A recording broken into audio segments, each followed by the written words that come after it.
got two amazing guests, Roger and Elise, and I'm going to leave it to them to introduce themselves because they do some really cool stuff. And this is probably the first for us, Gary, actually talking to, this type of technology that we'll be introducing to retailers, right? We've talked about a lot of cool stuff, but I think, go ahead.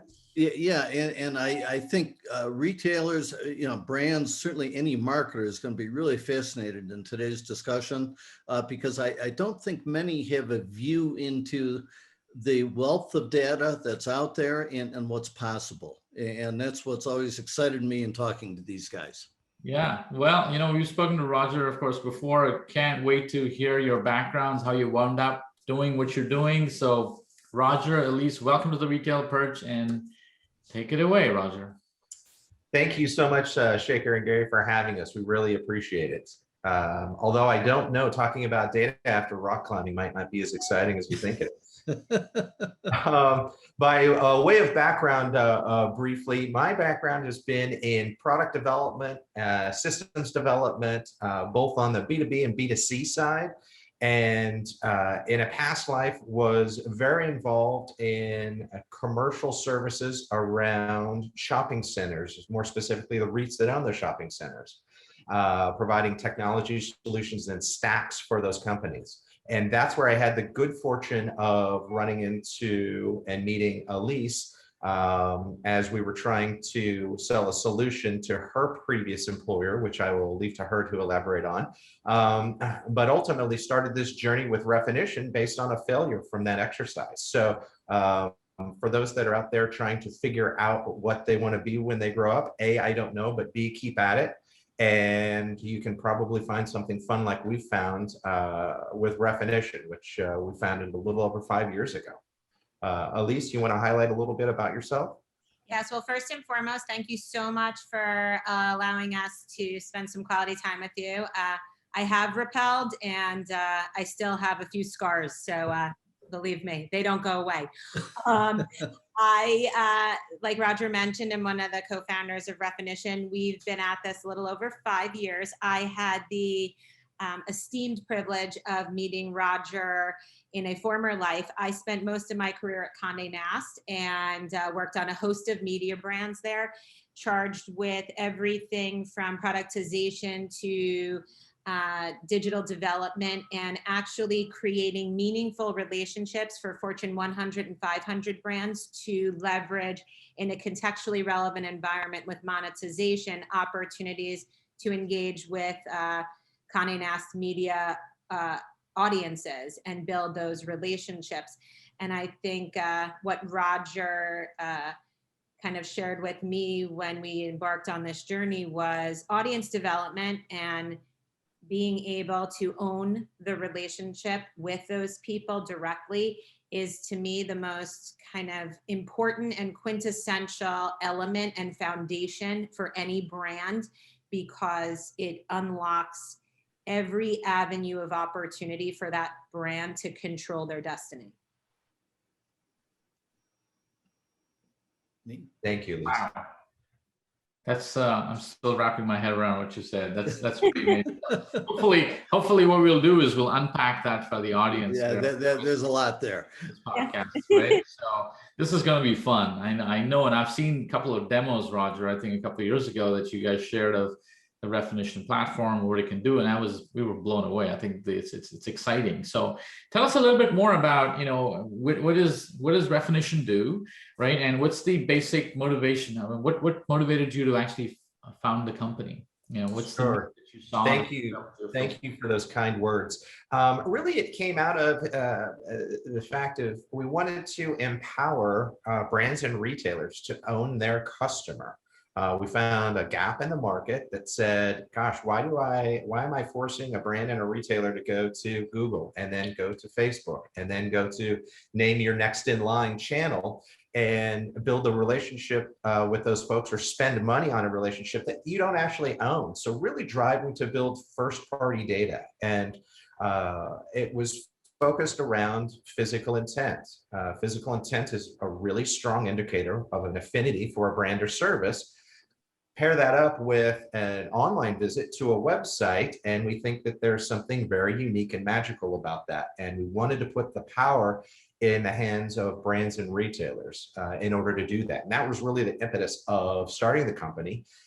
Elise is an expert in this space, so tapping her as a co-founder just was a no-brainer, and very lucky to have her. Elise, add any color that you want on that that I might have missed. Thank you. And he's way smarter, so I'm going to owe him a Venmo payment after this. But I think having had the privilege of the world I started in, which was the kind of revolution and evolution of digital media, I got to start at the beginning when brands started kind of discovering the internet, or we'll call it the World Wide Web at that time.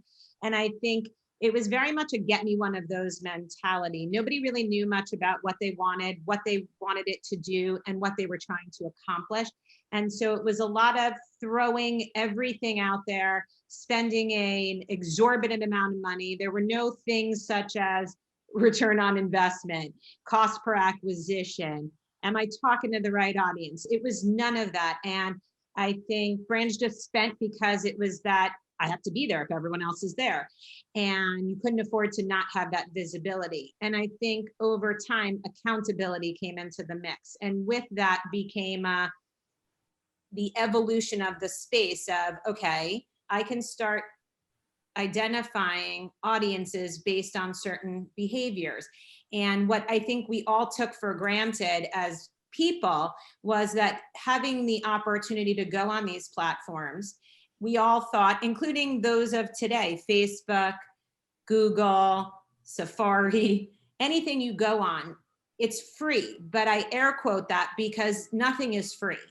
And everything about you is being collected. And that is that evolution that took place. And what those platforms got very smart about was that by capturing the information while I thought it was for free, was so that they could capitalize on me. Now, I'm sure most of us check our bank accounts regularly, and I haven't received a payment from Facebook or Google ever. They've asked me for money, Apple as well, but they've never given me anything. So I'm being sold as data to be leveraged for advertising for brands to purchase from them.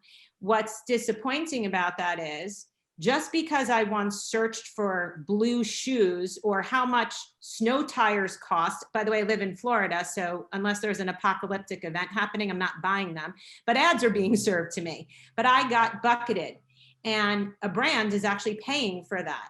And that's disappointing, because that is, I am not someone who is going to make that purchase. I was just curious what they cost, because I didn't believe Roger when he told me. They're really expensive, by the way. It's like a down payment on a house. But what's frustrating about that is, on top of the fact that a brand doesn't know who they're marketing to, they never have the opportunity to capitalize and build on that relationship. And they're only in one channel to be able to talk to that audience. And I want to be able to leverage that audience again and again, and own the way I talk to them, when I talk to them, how I talk to them, and I want to know who they are. I want to know about them so I can market to them effectively, because the way I talk to Roger isn't the way I talk to Shaker.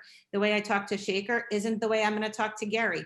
We all are on a mission of discovery and identification, and that's being lost for brands to own. And that's kind of at the impetus of what we believe in, and that we believe a brand deserves the right to own. So Elise, I think some of what you're speaking to comes back to this whole issue of, first party data versus second party, third party, et cetera. If you would, I'm sure a good number of people are familiar with those terms, what they mean, but others may not. One of you, please give us a quick definition of what we mean by first party data versus the others. Yeah, Roger, you want to explain? You want me to explain? However you want to.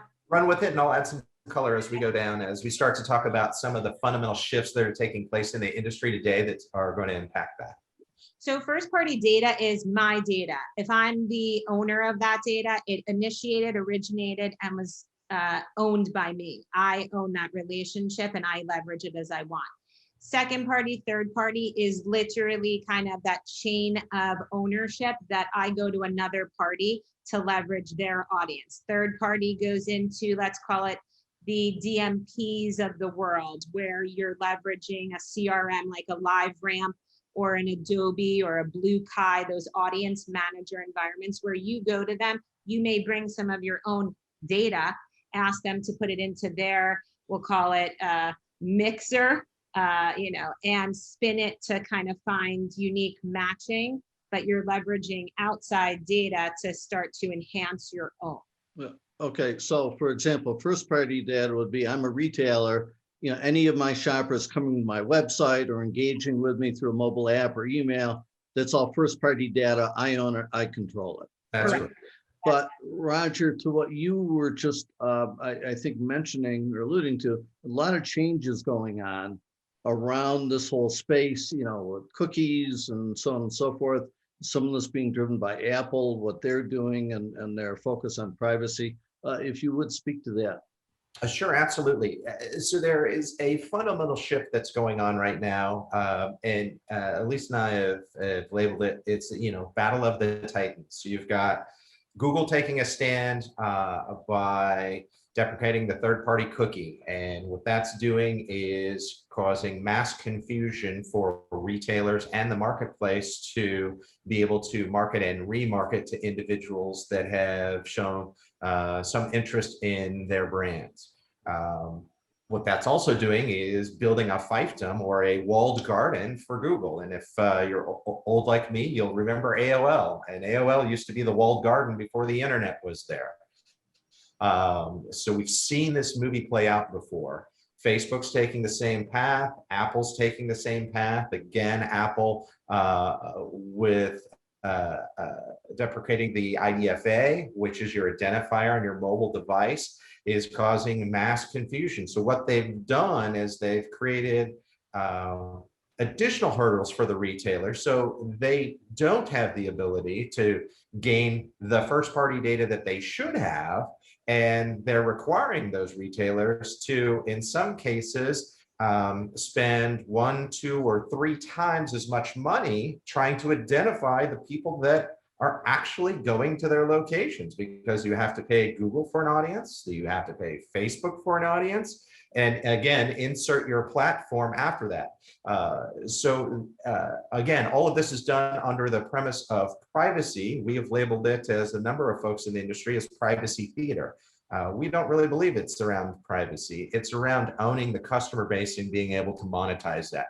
And again, that's one of our main missions at Refinition, is to drive that and put that power back in the hands of the retailer, independent of what's going on with those big entities. Okay. And to Roger's point, for your question, Gary, what's even more interesting about that is you're buying that audience in Google, then you're buying it in Facebook. Most likely you're going to then go buy it on Apple's platform. That's, there.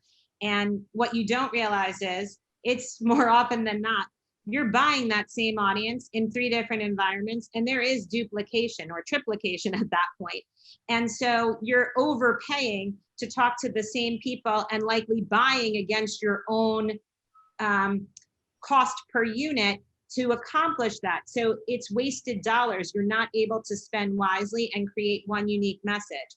Because if anything, the headwinds that were created by COVID, it's taught us that there's a lot of ways to shop and there's a lot of places to shop.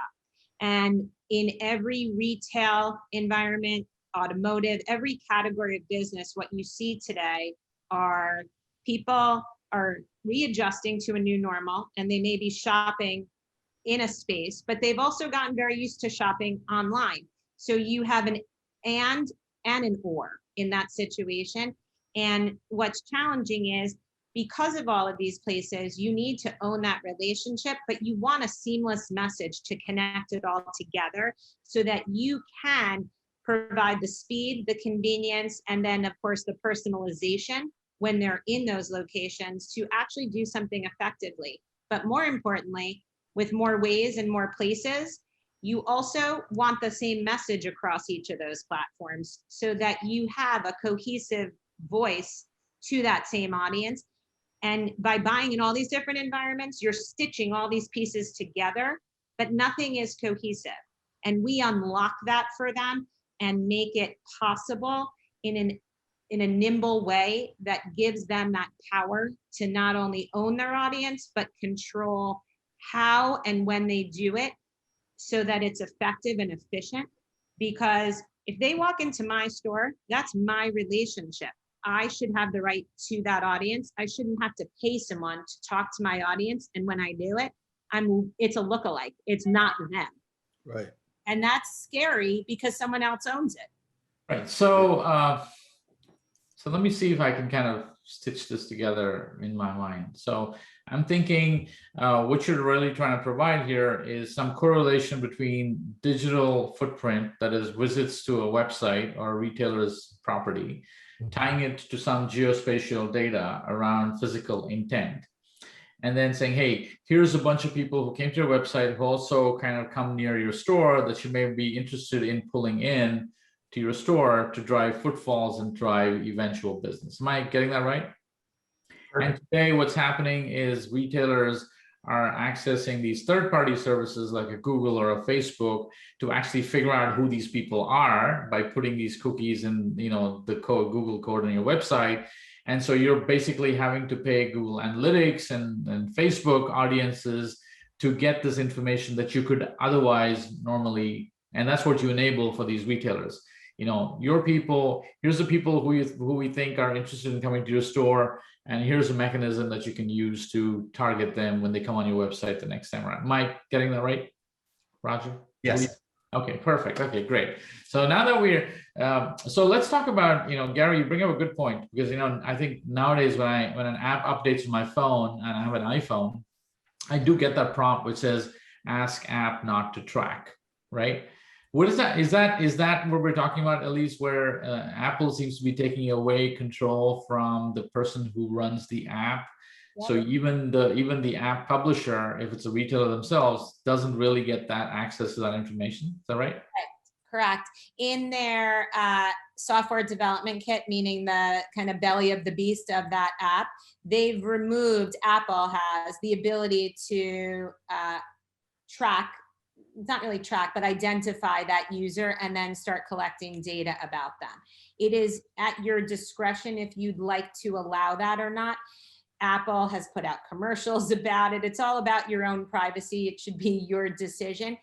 I will cautiously say, as I look at it right now, I'd say that a lot of people in the beginning will, of course, say, don't track me, don't track me, don't track me. So you will see a fall off.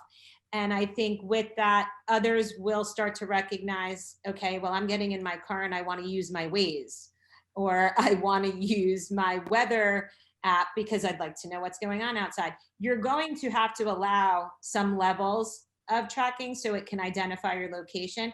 But at the heart of it, it still puts it back in the user's ownership status to choose what pieces of the privacy they're willing to give up. So I might give up location, but not anything else, you know, and they've really changed that. It's all under that guise, but Apple is smart.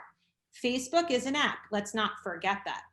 It doesn't share money with Apple. Apple recognizes that. So Apple is saying, wait, I'm not getting anything out of this. Why should I give it to you? You don't share revenue with me. Right. I'm not letting you do it anymore. Yeah. Got it. Yeah, my understanding was the IDFA that you mentioned, Roger, was to allow advertisers to track users across multiple apps, because very often the same, advertising identifier is used and shared by multiple apps. So if I know your ID on one app and you launch another app, it allows the advertising network to essentially say, oh, I know this user, I saw him in another app and that was his behavior, and here's an ad that may be relevant. Mike, am I right? Absolutely spot on. And it enabled them to monetize you across a number of platforms and essentially while you're out on the internet at large. Right. And now that that's locked down, again, they've built to that silo, and then you're beholden to Apple. And we've all seen the rumblings. Apple's had some announcements. They're building ad platforms, they're building teams. They've got one certainly for the App Store.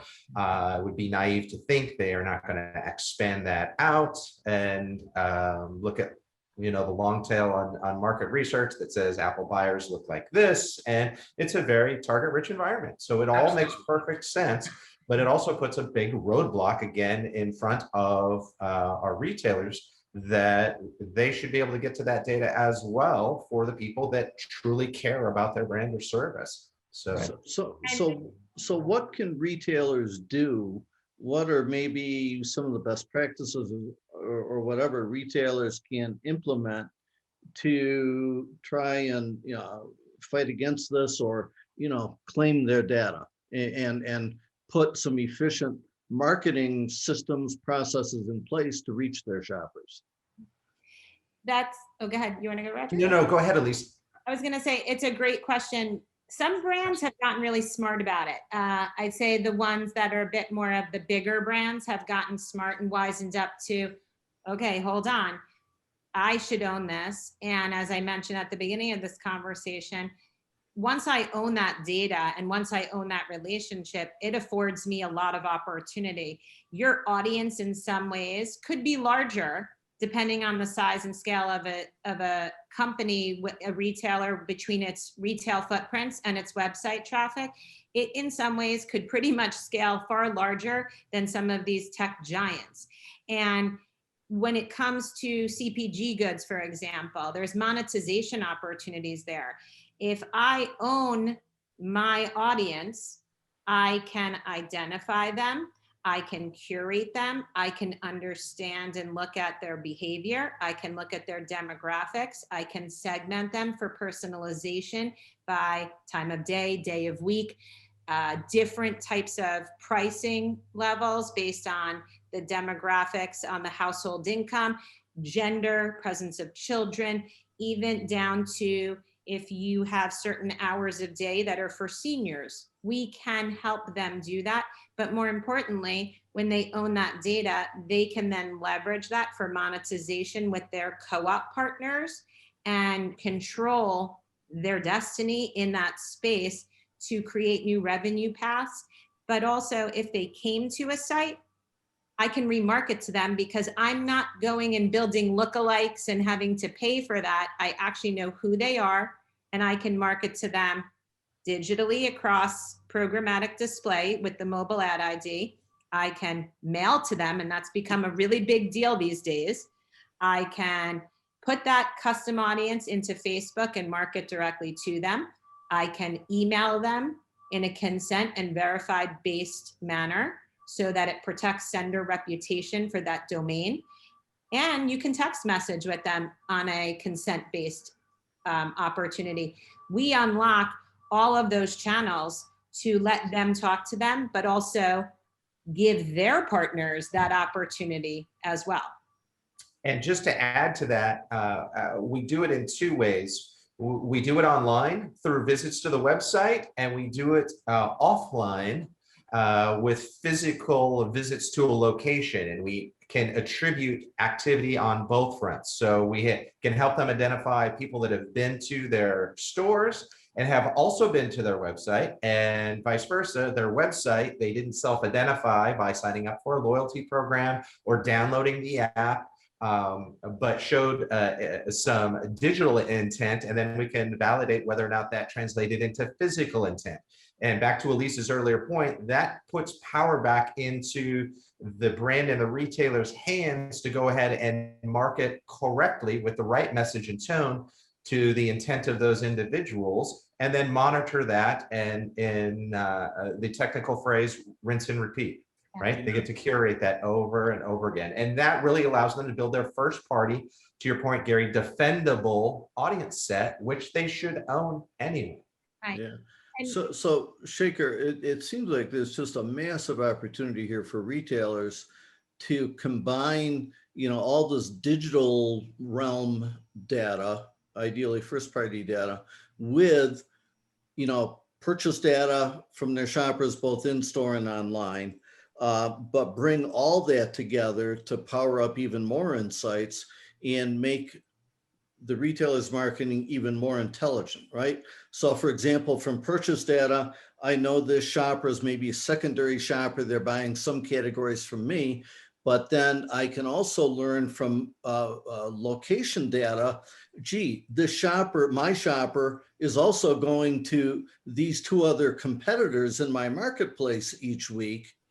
And, being able to leverage that information to, design promotions or communication to their shopper.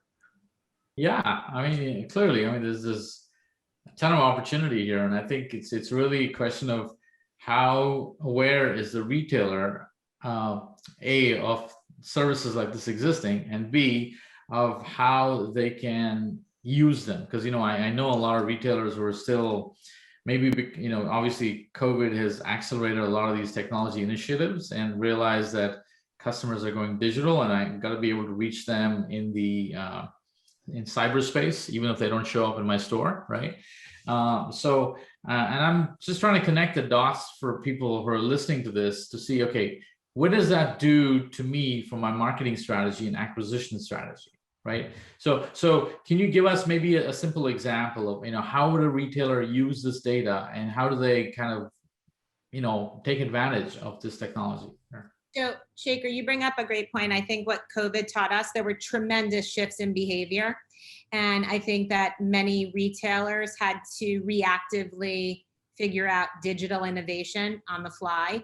And I also think they had to rely on third parties or outside parties that perhaps bridge the gap for them to connect their brick and mortar to the online environment in a cohesive manner. And I think retailers also saw a shift where I typically go to buy certain things. I wasn't going because they didn't have it.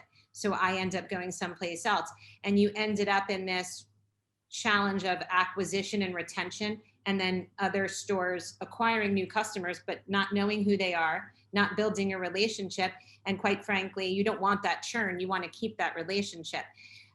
We actually produce, which becomes a roadmap for these brands to know how to activate their marketing strategy, a digital market research overview that gives them the opportunity to look at their retail locations, those of their competitors, understand that journey for acquisition and retention, and truly carve out a marketing plan that speaks to, drill down to, what day do I market to them? What time of day are they showing up? In some cases, it's great for, in the retail space, is this a place prime for micro fulfillment that I should consider opening because I see the trade area that is in lockstep with the behavior of the audience coming to this location? Or for each of the GMs fighting in each of the retail stores, who is kind of the crown jewel in the portfolio, who is underperforming? Do I have a supply demand chain issue because a lot of people that came here also went to all these places? So are we not carrying enough supplies on our shelves? Or even drill down to, when do I need the most manpower in my store? So it creates this roadmap for them that provides insight, market research for development of new locations or considerations for how to best manage that. And so many of those marketing answers for, you can actually build your own curated audiences that are truly yours to create personalized messages to each segment and leverage that as a team, and then go out and market to them across all those mediums with a cross-channel experience, analyze it, capitalize on it, and then continue curating and finding and refining so that you have a game of acquisition and retention going on for loyalty. But then also, in all fairness, it is guerrilla marketing. You can capitalize on going after your competitors' audiences. Right. So is this something that you see that technology that's available to all sizes of retailers, like, small retailers with a few stores to huge chains, or is it only accessible to a certain section of the market? Well, I want to speak for Roger, but as we talk about tech giants, we are kind of the ones with the capes on our back that you can't see, that evangelize all size businesses. So Right. we like to make sure that the small guys don't get forgotten, and we'll always figure out solutions because they have just as much right to own this audience and relationship as does the big guy. Absolutely. And it's the original power and intent of the internet. It allowed the little guy to battle the big guy. You just had to bring your smarts and your products to market, and you could compete on that scale. That's what we try and do at Refinition, is put together the stitched platform that allows a single store retailer up to a regional or a national player. So it scales from small to very, very large.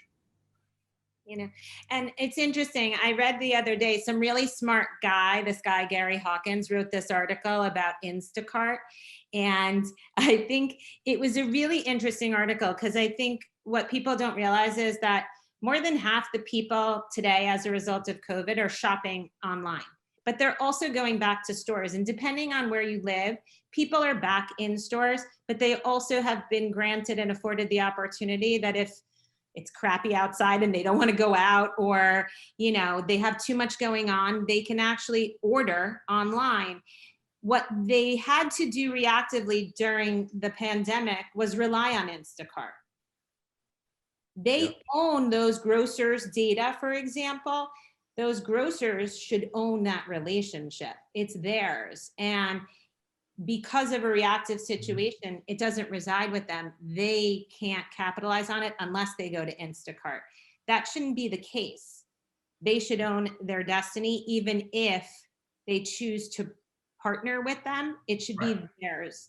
And I think it was a very enlightening article to reinforce the power and importance of that data. Absolutely. And giving them the tools to do what we just described, allow them to identify those users that are going to the website to do the ordering. And you can do that via our Pixel solution, and then overlay using geospatial data, all the folks that physically went to that store, and allow those grocers to build that data set now so they can build a defendable audience against whatever Instacart decides to do on the longer term. And candidly, any of the folks that are in the delivery service, let the retailer own it. Yeah.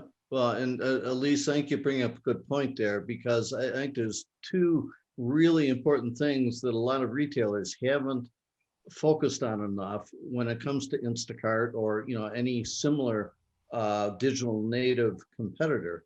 It's the importance of the power of building out that digital engagement. I still don't see enough retailers really focused on that.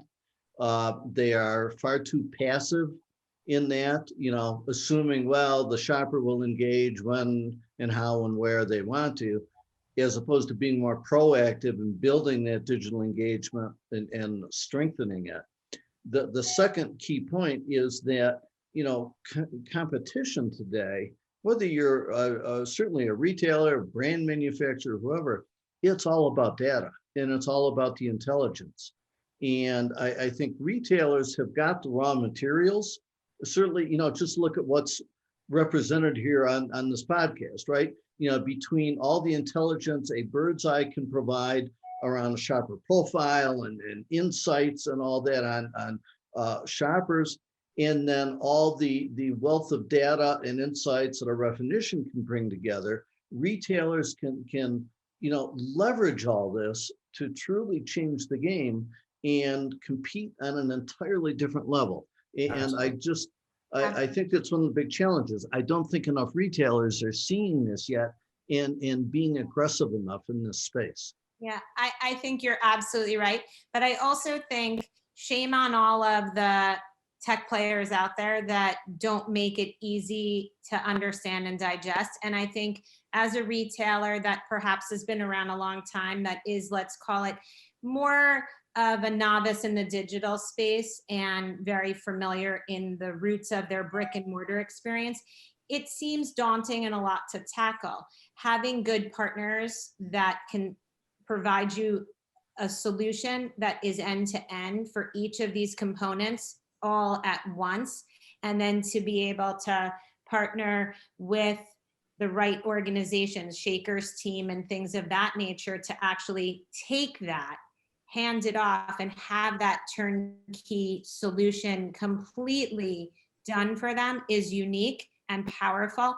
But many don't know, to your point, that that is possible and not that hard to accomplish, regardless of the size of your business. And that's what Refinition wants to constantly embrace. And we also think it's very important to be about ethical, clean data, because there's a lot of bad actors out there. And so that's kind of at the heart of who we are. Right, right. So this still respects individuals' right to be tracked or not tracked, or you're still saying that, hey, we respect your privacy. If you don't want us to do it, we won't do it.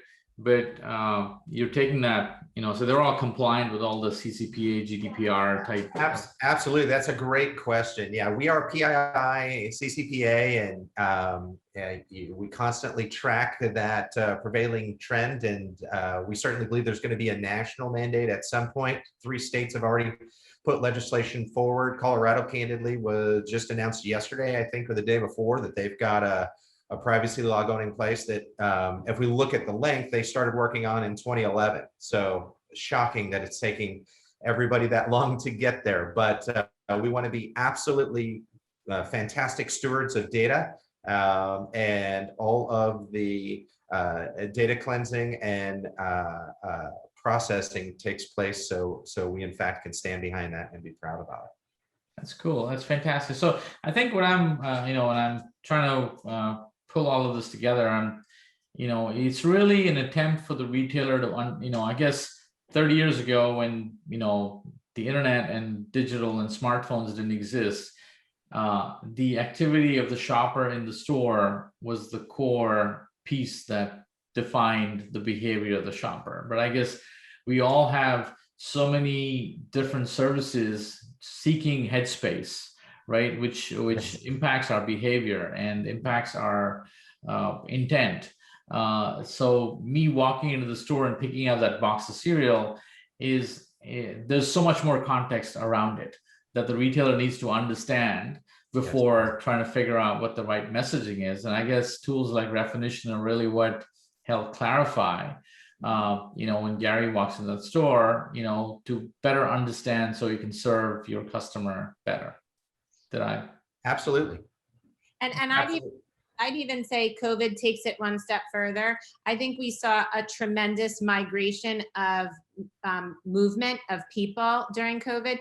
People moved from state to state. I mean, this wasn't just moving from neighborhood to neighborhood and kind of keeping your, habitual, places that you went to. They absolutely moved from state to state, and kind of creating that affinity and relationship in a new state, in a new environment, giving retailers the ability to harness and unlock that is even more powerful today in that acquisition game as well. And we afford them that opportunity. So we're real proud of what we do. And our only goal is to support retailers so that they are the ones in control and driving their future and what they do with it. That's very exciting. Yeah, and Elise, I think just to reinforce the point you called out, I think is really important. I think the more that solution providers like a Refinition, Birdseye, et cetera, everybody in this data game can help sort of package up and provide, I don't want to say turnkey, but, easy to understand, easy to implement, easy to execute solutions for retailers is really going to be helpful, right? Because the world of data is only growing larger and more complex by the day. Already retailers are overwhelmed with data. They don't know what to do with it all. So I think the secret here is, how can solution providers distill all this down and make it really actionable for the retailer? Yeah. Absolutely agree. So Gary, can you believe it? It's 1:46. I know this is not the time that you're going to be listening to it if you're out there listening to this podcast. So you don't care what time it is, of course. But we've been talking to Roger and Elise, and it's been such a fascinating conversation that we didn't notice the time fly. This is always what happens, Roger and Elise, right? So we get started with a certain time, and we just enjoy this conversation. I always feel like saying this because by the end of it, most of our guests who show up here is like, this feels incomplete. You need to come back for another chat pretty soon, right? But I think for a retailer who's listening out there, there's clearly so many more avenues and technologies available for you to understand your customer, and tying in digital activity to geospatial activity can just unlock, like you said, Elise, all these channels that you can communicate with the customer with, right? So I think it's fascinating. So if somebody were to want to reach out and get in touch with you, what would be the best way here that you would suggest? They can come in, well, since we're in Florida and it's pretty open and he's in Texas, I'll just give them my address. Of course. Go ahead, Roger. Yeah, certainly. You can go directly to our website at refinition.com. Or I'd encourage anybody that has any specific questions, just simply reach out to Elise and I. I'm Roger at refinition.com, and Elise is Elise at refinition.com, and we'd be happy to field any questions or provide any context to those questions that are out there.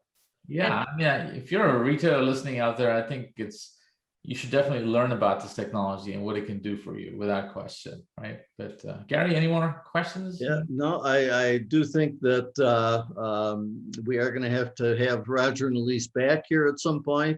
And I think, maybe next time really be interesting to focus on maybe a couple use cases or examples of campaigns that retailers that, collectively maybe we've worked with or had experience with, to provide more concrete examples for retailers of, exactly what kind of data is available, and, specific examples of here's what you can do with it. Absolutely. No, I think that's a great idea, Gary. And I think, I know we have the retail purchase on YouTube as well, and we've been, trying to build up some steam, and maybe we can even do a demo that we put on our YouTube as part of the podcast, right? And do a screen share and put it out there for people to see and have a conversation about it. This has been fantastic. I really appreciate your time, but I do want to say, next time you show up here, you're going to have to show up with your Retail Perch mugs, because if you give us your mailing address, Stephanie will make sure that you get a Retail Perch mug that we can all have a cup of coffee with. So that'll be a requirement for your next appearance on this show. You got to have the Retail Perch mug. We are so grateful for you including us and having this incredible dialogue, and we would love to come back and visit and absolutely use the mug. I will put my water in it so that I am doing my good branding, and I will use it on every call to support your efforts. All right, and looks like we lost Roger. It must have been a storm that came through Austin or something. They have a hailstorm coming through. Yeah. Oh, he's back. Yeah. He's back. All right. Well, anyway, thank you for being with us today. Great conversation. Yeah, absolutely. And, and I also want to thank all the people who are listening to us week after week. Appreciate the fact that you continue to support us. And if you feel that there's any specific topic that you want us to talk about, do mention it. You can reach us at retailperch@birdseye.com, or reach Gary or me directly through our LinkedIn and all the different social media that we have. But again, I want to thank Stephanie for pulling this together. She's the one who, we get to sit here and cut jokes and have fun. She's got to go to work and actually pull this all together and get rid of the ahs and the ums and all those brief pauses that we've had. But thank you, Stephanie. And it's been terrific having you, Elise and Roger, on the show. And we hope you'll come back here real soon, and we'll let you know when this show goes live so you can put it on your respective social media.